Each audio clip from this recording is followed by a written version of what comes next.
بسم اللہ الرحمن الرحیم۔ السلام علیکم۔ غزوہ فتح مکہ حق و باطل کے درمیان ایک فیصلہ کن معرکہ تھا۔ اس معرکے کے بعد اہل عرب کے نزدیک رسول اللہ کی رسالت میں کوئی شک باقی نہیں رہ گیا تھا، اس لیے حالات کی رفتار یکسر بدل گئی اور لوگ اللہ کے دین میں فوج در فوج داخل ہونے لگے۔ مگر اب ایک ایسی طاقت کا رخ مدینہ کی طرف ہو چکا تھا جو کسی وجہ جواز کے بغیر مسلمانوں سے چھیڑ چھاڑ کر رہی تھی، اور یہ طاقت رومیوں کی تھی جو اس وقت روئے زمین پر سب سے بڑی فوجی قوت کی حیثیت رکھتی تھی۔ پہلے واقعات میں بتایا جا چکا ہے کہ اس چھیڑ چھاڑ کی ابتدا شرجیل بن عمرو غسانی کے ہاتھوں رسول اللہ کے سفیر حضرت حارث بن عمیر ازدی رضی اللہ تعالیٰ عنہ کے قتل سے ہوئی، جبکہ وہ رسول اللہ کا پیغام لے کر بصرہ کے حکمران کے پاس تشریف لے گئے تھے۔ یہ بھی بتایا جا چکا ہے کہ رسول اللہ نے اس کے بعد حضرت زید بن حارث رضی اللہ تعالیٰ عنہ کی سرکردگی میں ایک لشکر بھیجا تھا جس نے رومیوں سے سرزمین موتا میں خوفناک ٹکر لی، مگر یہ لشکر ان متکبر ظالموں سے انتقام لینے میں کامیاب نہ ہو سکا۔ البتہ اس نے دور نزدیک کے عرب باشندوں پر نہایت بہترین اثرات چھوڑے تھے۔ کیسر روم ان اثرات کو اور ان کے نتیجے میں عرب قبائل کے اندر روم سے آزادی اور مسلمانوں کی ہم نوائی کے لیے پیدا ہونے والے جذبات کو نظر انداز نہیں کر سکتا تھا۔ اس کے لیے یقیناً یہ خطرہ تھا جو قدم با قدم اس کی سرحد کی طرف بڑھ رہا تھا، اور عرب سے ملی ہوئی سرحد شام کے لیے ایک چیلنج بنتا جا رہا تھا۔ اس لیے قیصر نے سوچا کہ مسلمانوں کی قوت کو ایک عظیم اور ناقابل شکست خطرے کی صورت اختیار کرنے سے پہلے ہی کچل دینا ضروری ہے، تاکہ روم سے متصل عرب علاقوں میں فتنے اور ہنگامے سر ہی نہ اٹھا سکیں۔ ان مصلحتوں کے پیش نظر ابھی جنگ موتا پر 1 سال بھی نہ گزرا تھا کہ قیصر نے رومی باشندوں اور اپنے ماتحت عربوں یعنی آل غسان وغیرہ پر مشتمل فوج کی فراہمی شروع کر دی اور ایک خون ریز اور فیصلہ کن معرکہ کی تیاری میں لگ گیا۔ ادھر مدینہ میں مسلمانوں کو رومیوں کی جانب سے شدید کھٹکا لگا رہتا تھا کہ وہ کسی بھی وقت حملہ آور ہو سکتے تھے، اور اس میں مزید اضافہ منافقین کی ان ریشہ دوانیوں سے ہوا جو انہوں نے رومیوں کی تیاری کی خبریں مدینے پہنچنے کے بعد شروع کر دی تھیں۔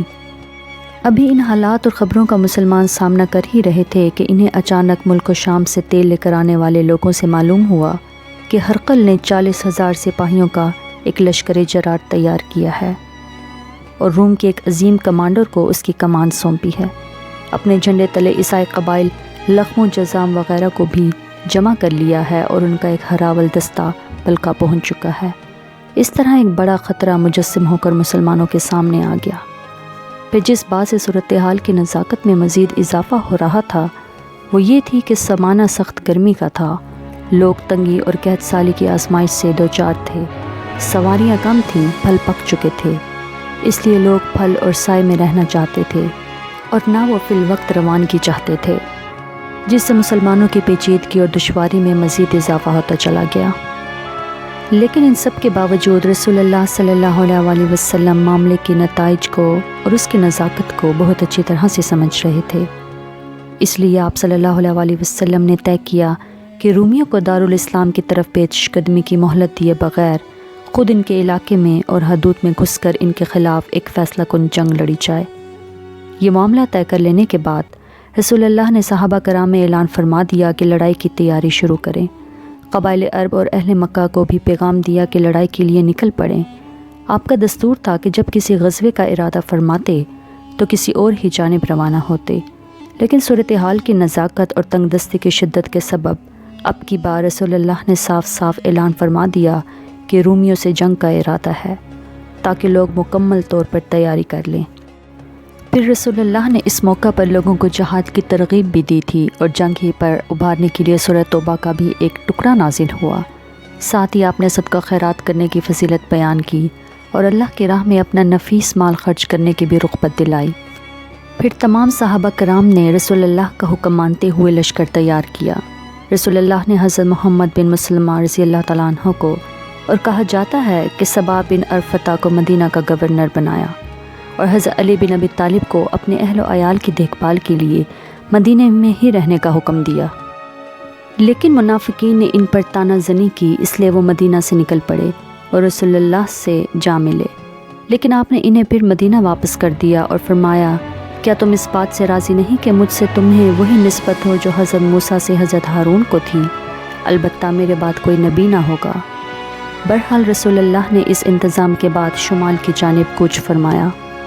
ابن نسائی کی روایت کے مطابق یہ جمعرات کا دن تھا۔ منزل تبوک تھی لیکن لشکر بڑا تھا، 30,000 مردان جنگی تھے۔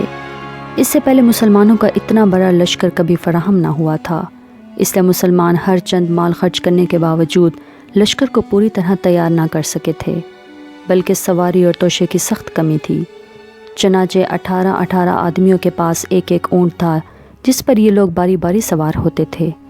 اس طرح کھانے کے لیے بسا اوقات درختوں کے پتے استعمال کرنے پڑتے تھے، جس سے ہونٹوں میں ورم آ گیا تھا اور مجبوراً ہونٹوں کو قلت کے باوجود کاٹنا پڑا۔ تبوک کی راہ میں لشکر کا گزر ہجر یعنی دیار سمود سے ہوا۔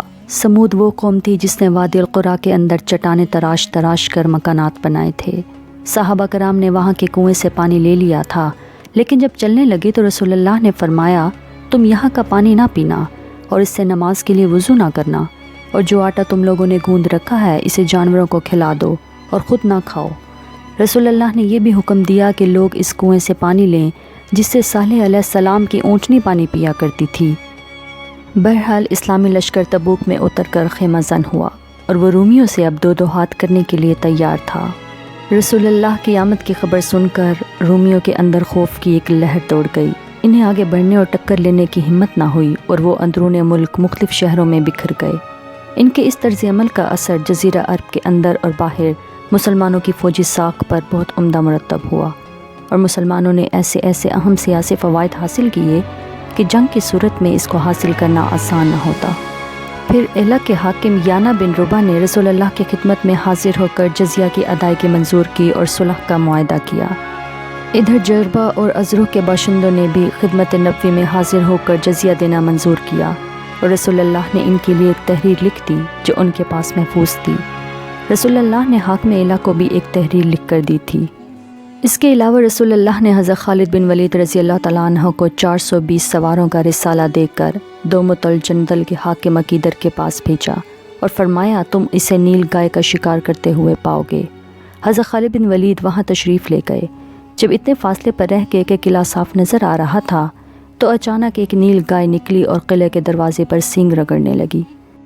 عقیدر اس کے شکار کو نکلا۔ چاندنی رات تھی۔ حضرت خالد بن ولید اور ان کے سواروں نے اسے جا پکڑا اور گرفتار کر کے رسول اللہ کی خدمت میں حاضر کیا۔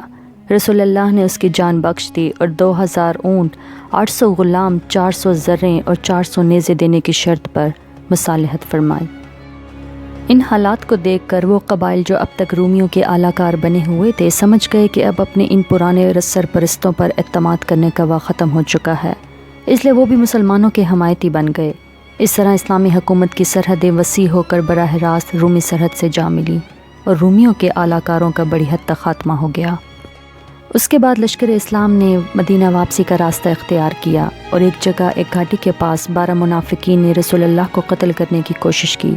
اس وقت آپ اس گھاٹی سے گزر رہے تھے کہ آپ کے ساتھ حضرت عمار رضی اللہ تعالیٰ عنہ تھے اور حضرت حذیفہ رضی اللہ تعالیٰ عنہ تھے جو اونٹنی کی نکیل تھامے ہوئے تھے۔ باقی صحابہ کرام دور وادی کے نشیب سے گزر رہے تھے، اس لیے منافقین نے اس موقع کو اپنے ناپاک مقصد کے لیے غنیمت سمجھا اور آپ کی طرف قدم بڑھایا۔ ادھر آپ اور آپ کے دونوں ساتھی حسب معمول راستہ طے کر رہے تھے کہ پیچھے سے ان منافقین کے قدموں کی آواز سنائی دی۔ ان سب نے چہرے باندھ رکھے تھے اور آپ پر تقریباً چڑھ ہی آئے تھے کہ آپ نے حضرت حذیفہ رضی اللہ تعالیٰ عنہ کو ان کی جانب بھیجا۔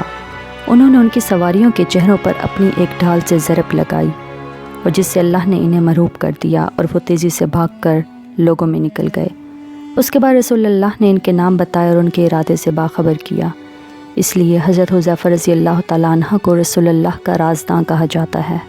سفر کے اختتام پر جب دور سے رسول اللہ کو مدینہ کے نقوش دکھائی پڑے تو رسول اللہ نے فرمایا، یہ رہا طابہ اور یہ رہا احد، یہ وہ پہاڑ ہیں جو ہم سے محبت کرتا ہے اور جس سے ہم محبت کرتے ہیں۔ ادھر مدینہ میں آپ صلی اللہ علیہ وسلم کی آمد کی خبر پہنچی تو عورتیں، بچے اور بچیاں باہر نکل پڑیں اور زبردست اعزاز کے ساتھ لشکر کا استقبال کیا اور نغمہ گنگنایا۔ پھر رسول اللہ تبوک کے لیے رجب میں روانہ ہوئے تھے اور واپس آئے تو رمضان کا مہینہ تھا۔